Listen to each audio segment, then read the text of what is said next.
La casa era vieja, pero robusta. El anciano pulsó un interruptor y una tenue luz iluminó los estrechos escalones. Las escaleras bajaban empinadas y empezamos a bajar cautelosamente uno a uno al sótano. El viejo, el casero, fue el primero en bajar, seguido de mí.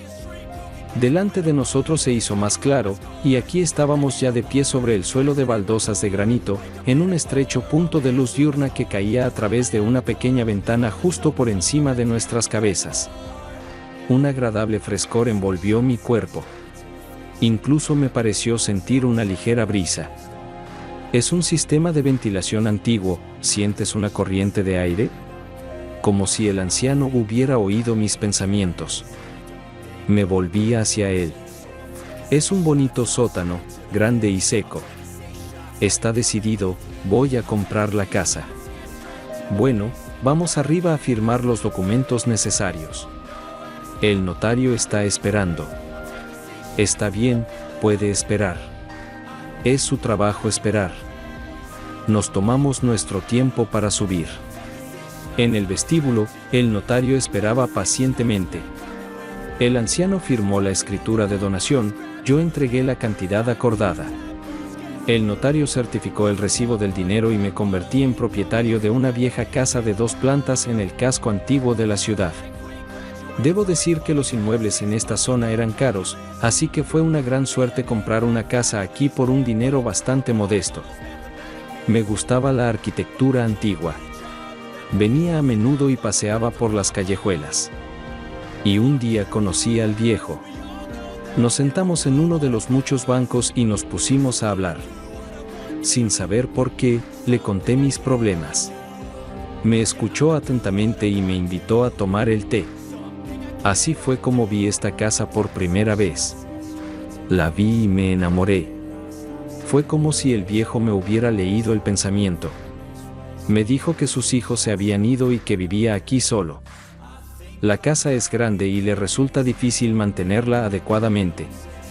Luego se quedó callado un rato y, de repente, se ofreció a comprarme la casa. No lo dudé ni un segundo. La cantidad era aceptable, por debajo del precio de mercado y yo tenía el dinero. Solo le pedí que me hiciera una escritura de donación, para que nadie más pudiera reclamar en el futuro mi compra. Me dieron la casa con todos los muebles, muebles antiguos, relojes, accesorios. En el segundo piso había un dormitorio y un estudio. Tenían puertas de la gran sala de estar. En el primer piso estaba la cocina, un cuarto de baño y un enorme vestíbulo. Por último, estaba el sótano. Seco y fresco.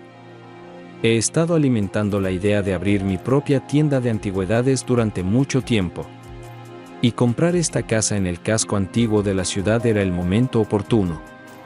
El notario recibió los honorarios y se fue, y mi móvil emitió un pitido. ¿Dónde estás? Mi mujer siempre empieza la conversación con esta estúpida pregunta. Como si mi paradero fuera primordial para ella. A comer. ¿Querías algo, cariño?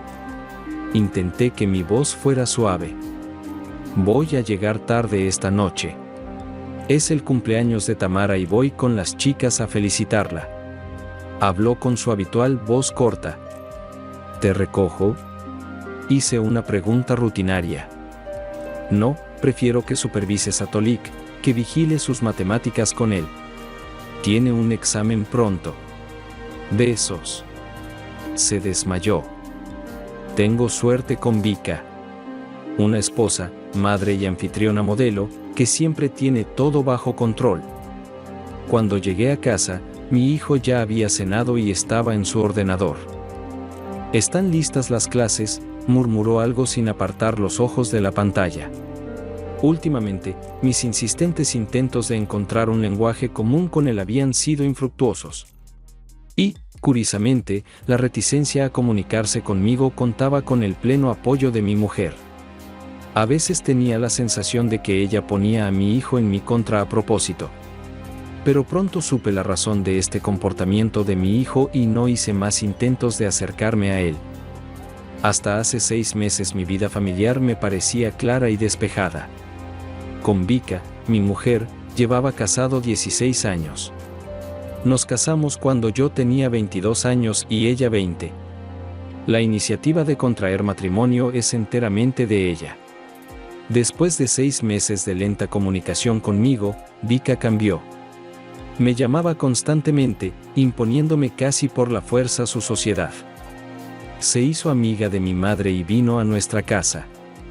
Llegó un punto en que mi madre me aconsejaba insistentemente que no rompiera y rápidamente le hiciera una propuesta de matrimonio a una chica tan maravillosa.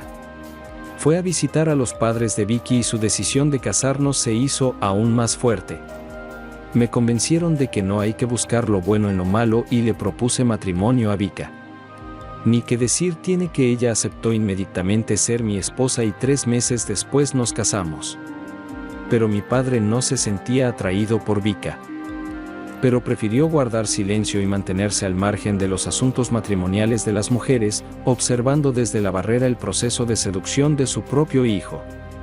Cuando nos casamos, Vika ya estaba embarazada de 2 meses, como hombre decente que era, no tuve más remedio que casarme con ella, y 7 meses después nació Tolik. Mis padres nos compraron juntos un apartamento de 2 habitaciones, así que no había problemas con la vida cotidiana. Durante los primeros 5 años todo fue genial. Soy historiadora del arte de profesión. Tras 8 años de trabajo en un museo, de repente conseguí un empleo en una gran empresa de antigüedades. Me dedicaba a examinar coleccionistas de consulta paralela y a adquirir experiencia práctica en este negocio. Al cabo de un tiempo tenía mi propio círculo de clientes habituales, entre los que gozaba de cierta autoridad. Vika trabajaba en una inmobiliaria y Tolik crecía. Cuanto más crecía, menos se parecía a mí. No hablé del tema con Vika, por miedo a ofender sin querer a su mujer. Pero con su madre se lo expliqué. Pero mi madre hizo un gesto con las manos. Pase lo que pase, el niño puede no parecerse a su padre. Me pregunto a quién puede parecerse, a un vecino, pero eso no significa que no sea mi hijo. Y de todos modos, Vitali, no juegues con mi cabeza y no te atrevas a traumatizar a Vika y Tolik. Después de la muerte de mi padre, mi madre cedió su piso a su nieto, pasando así de mí. Cuando le pregunté por qué no me dejaba el piso a mí, me dijo, ¿qué más da? Porque Tolik es mi hijo. Y en nuestra conversación dijo que fue Vika quien le aconsejó que lo hiciera e incluso trajo a un notario. Esa fue la primera vez que sentí que algo iba mal. 2 años después murió mi madre. El piso se alquiló, y el dinero de la vivienda fue a parar al bolsillo de mi mujer, por alfileres, como a ella le gustaba decir. Todo iba bien en mi familia. Hasta el momento en que marqué el número de mi mujer e interrumpí accidentalmente su conversación con un desconocido. Al principio quise desconectar, pero luego la conversación me interesó e involuntariamente pulsé el botón «Grabar» de mi teléfono. Mi querida esposa Vika se quejaba al desconocido de que ya no tenía paciencia y que estaba dispuesta a dejar a ese idiota aburrido, supongo que se refería a mí, en cualquier momento. Luego preguntó si el hombre con el que hablaba echaba de menos a su hijo y si ya era hora de contárselo todo. El hombre al otro lado de la línea tarareó y dijo que tendría que esperar un poco más. Y ahí se acabó todo. ¿Alguna vez te ha picado una avispa, no en cualquier sitio, sino en la cabeza? Fue como si me dieran con un mazo en la cabeza. Me sentí como si me hubiera picado una manada de avispas salvajes. Un martillo neumático golpeaba mi cabeza. Sentía las piernas y los brazos como algodón de azúcar y me quedé sin aliento. Mi primer impulso fue arrancarle la garganta al hombre y darle una buena paliza a mi mujer, al menos para contárselo todo. Luego me fui calmando poco a poco, comprendiendo que aquello no me serviría de nada y que no me crearía más problemas. Recuerdo que deambulé durante mucho tiempo por las húmedas calles otoñales y escuché la cinta una y otra vez. Parecía habérmela aprendido de memoria. Me dolía el alma y quería levantar la cabeza y aullar como un lobo en el vacío del cielo otoñal. Entonces me encerré en mi despacho, concentré toda mi voluntad para apagar mis emociones y empecé a preparar las vías de la retirada. A juzgar por la conversación con Vicky desconocida para mí hasta ahora hombre, Tolik no es mi hijo. Me puse de acuerdo con la oficina de medicina forense y en secreto de mi esposa trajo biomaterials para su análisis.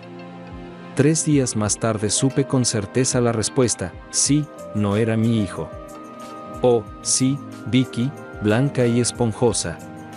Ahora entiendo cuál fue la causa de las prisas con nuestro matrimonio. Vika se quedó preñada a escondidas y tenía que legalizar su embarazo a toda costa. Así que encontró a un perdedor, yo, para que la dejara embarazada y rápidamente lo engañó. Sí, mi padre debió pensar algo así a nivel subconsciente, porque no le gustó nada su futura nuera. Por lo visto, el verdadero papá no tenía muchas ganas de ser padre en aquel momento. Pero el tiempo fluye y las cosas cambian. Al parecer, Vika se reencontró con él, resurgió la vieja zanahoria del amor, y hay un hijo en común. El gilipollas había cumplido su misión, era hora de echarlo y crear una familia fuerte de parientes. Reunirse, por así decirlo. El apartamento de los padres está a nombre de Tolik, de ahí lo de Vika. Nuestro apartamento en un divorcio seguirá siendo de ella, pobrecita con un niño, conociendo la corteza feminista y de género de nuestros tribunales. El coche y todo eso, también quedará para ella. A mí me darán algo de calderilla, y eso si tengo suerte. Eso es, soy un vago, ella es de oro. Ella está con su amante, el padre de Tolik, y yo estoy durmiendo bajo un puente. Para ser honesto, al principio ni siquiera sabía qué hacer en esta situación. Tenía algo de dinero, porque estaba trabajando.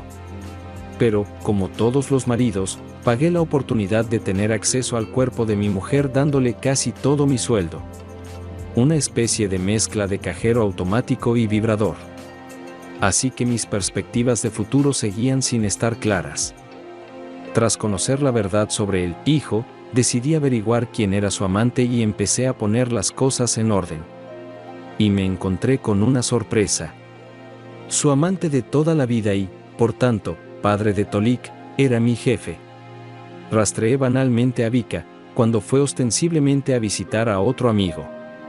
Y descubrí que se encontraba con el querido Arkady Plixandrovich, director de la empresa de antigüedades, Alianza, donde yo trabajaba. Así que entré en la empresa y no por los ojos bonitos. Ay, sí Vika. Todo calculado. Al parecer, el plan desde el principio y fue así. Conseguirle al imbécil un trabajo para alimentar a su hijo, y luego podemos patearle el culo. Esa es una buena pista múltiple. Hace 16 años, Arkady estaba casado y la empresa y todo el dinero pertenecía a su esposa. Por supuesto, si hubiera pedido el divorcio entonces, se habría quedado con el culo al aire. Pero ahora que su mujer había muerto, hacía un año, solo tenía que arreglar algunas formalidades de la herencia, y se reuniría con la mujer que amaba y con su hijo. Afortunadamente, Vika no se ha quedado de brazos cruzados, durante este tiempo consiguió hacerse con el apartamento de mis padres, al parecer como compensación por haber vivido conmigo todos estos años, así que el puzzle encajó. Todo estaba en su sitio. Bueno, prevenido vale por 2. No dije que lo sabía. Aguanté todo lo que pude, intentando complacer a todo y consentir a Vika, para adormecer su vigilancia. Hice todo lo que pude para complacer al jefe, como si intentara demostrar mi lealtad. Probablemente durante las reuniones se reían de mí, anticipando el momento en que me dieran una patada en el culo. Y en ese momento ocurrió un hecho que cambió fundamentalmente mi vida y me inspiró para emprender nuevas acciones. Mi padre había trabajado toda su vida como contable en un aserradero. Solo tenía 2 pasiones perdurables en la vida, la numismática y la poesía japonesa antigua. Mi madre, como todas las esposas, intentó en algún momento luchar de alguna manera contra esta, como ella decía, droga, pero luego se rindió y dejó a su padre solo. Mi padre se sentaba en su escritorio por las tardes y revisaba las monedas. Cuando murió, la colección había desaparecido. Nadie le prestaba mucha atención. A mi madre no le importaba y yo estaba ocupado levantando la fortuna de mi familia. Así que nadie se acordaba de la colección. Y entonces, una noche, recibí una llamada de mi tía, la hermana de mi padre. Ella y yo hablamos brevemente de algunas tonterías. Yo estaba deprimida y no estaba muy habladora.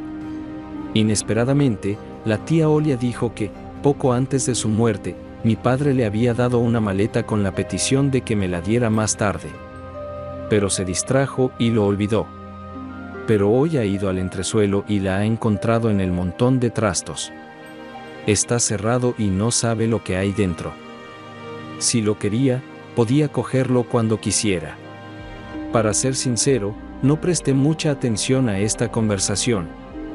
Prometí pasarme de vez en cuando a por mi herencia, que me había caído tan inesperadamente. 5 días después estaba en la zona donde vivía mi tía y recogí la valija de mi padre. La llevé al trabajo e intenté abrirla. Pero no funcionó. La valija estaba hecha de finas láminas de titanio y recubierta de cuero. La única forma de abrirla sin llave era utilizar un autogene, pero en ese caso se corría el riesgo de dañar el contenido, sobre todo porque yo no sabía lo que había dentro. No sé por qué, pero sentía una necesidad obsesiva de averiguar qué guardaba mi padre en el maletín. Pero, ¿dónde podría encontrar la llave? Y entonces empecé a reflexionar. Si mi padre me había dejado el maletín, sabía que yo no lo abriría sin la llave. Así que estaba seguro de que encontraría una llave. Llamé a la tía Ola y le pregunté si mi padre me había dejado algo más. La tía Olia se lo pensó y me dijo que aún tenía la agenda de mi padre. Fui inmediatamente a verla y me dio un viejo cuaderno encuadernado en cuero. No encontré nada interesante en la libreta, pero en la portada me interesaron los números y las letras que había escrito mi padre. Los números indicaban mi año de nacimiento, y la letra que los precedía daba comienzo a mi nombre. Un escalofrío me recorrió la espalda, era como el código de una caja de seguridad. Intenté razonar con lógica. Mi padre había andado mal los últimos años, el efecto de viejos traumas era evidente. Así que debía de haber encontrado un banco en algún lugar cercano. Mi padre era un pedante y comprendió que no podía fiarse de un banco comercial de poca monta. Al parecer se trataba de un banco estatal, menos expuesto a los conflictos de la economía de mercado. Así que tuvimos que buscarlo no muy lejos de nuestro antiguo apartamento. 1 hora más tarde entré por la puerta de la sucursal N del State Bank. Me recibió una guapa chica vestida con una falda negra y una blusa blanca con un pañuelo verde alrededor del cuello. Le expliqué la situación y ella, sonriendo dulcemente, se ofreció a esperarme y desapareció tras la puerta que daba a las entrañas de este templo del dinero. Me trajeron café y me sorprendió un servicio tan extraordinario. A la media hora salió a mi encuentro un hombre representativo y me pidió que le acompañara. Me encontré en un amplio despacho en compañía del jefe del servicio de seguridad del banco y del cajero mayor. Me pidieron un código y luego las iniciales de mi padre. Al cabo de un rato, trajeron a la oficina una caja larga y estrecha, la abrieron y me dejaron solo.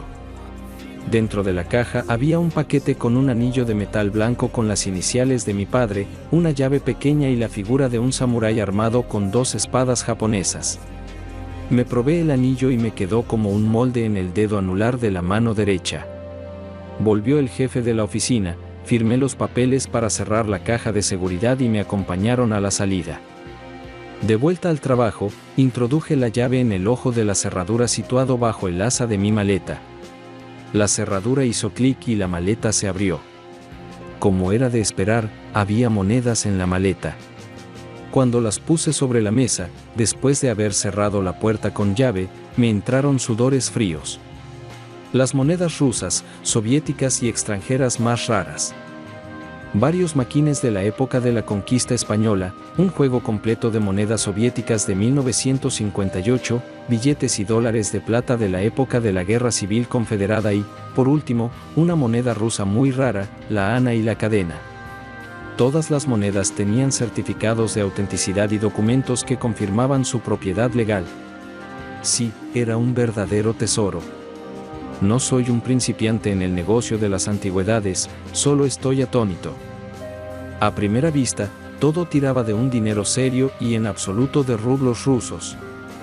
Francamente, tuve la sensación de estar soñando.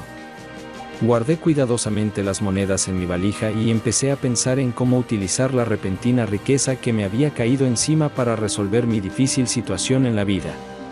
Podría simplemente divorciarme. Pero aquellos bastardos me habían robado 16 años de mi vida. Me robaron a mi hijo nonato.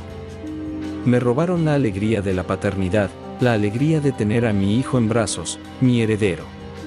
En esencia, me robaron el principal propósito de un hombre, dejar descendencia. Y después de todo eso, ¿puedes irte sin más? Lo primero que hice fue comprarme un coche. Pensé que un Porsche Cayenne sería la opción más adecuada. Alquilé una plaza de aparcamiento para el a 2 manzanas de nuestro nido familiar. Lo de comprar una casa en el casco histórico ya lo sabéis. Al día siguiente contraté a un equipo de diseño y construcción de Bielorrusia. Un mes y medio después había una nueva empresa y tienda de antigüedades en la ciudad. Ni que decir tiene que todos mis clientes empezaron a colaborar con la nueva empresa. Pero el negocio de la empresa, Alianza, iba cada vez peor. Las constantes revisiones, el trasvase de clientes a la competencia y otros problemas cayeron de repente sobre la pobre cabeza de su gerente. Los empleados empezaron a irse y, finalmente, hasta la secretaria del director general se marchó. Era doloroso mirar a Arkady Alexandrovich.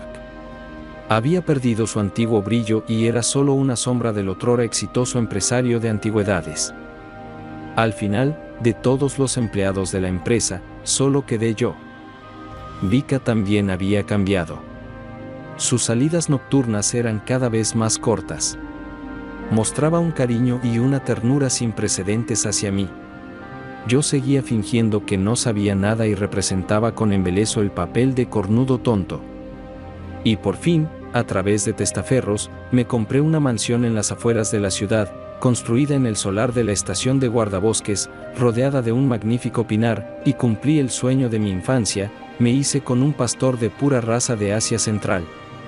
Todo este esplendor estaba anotado a nombre de mi tía, que inmediatamente hizo una escritura de donación para mí.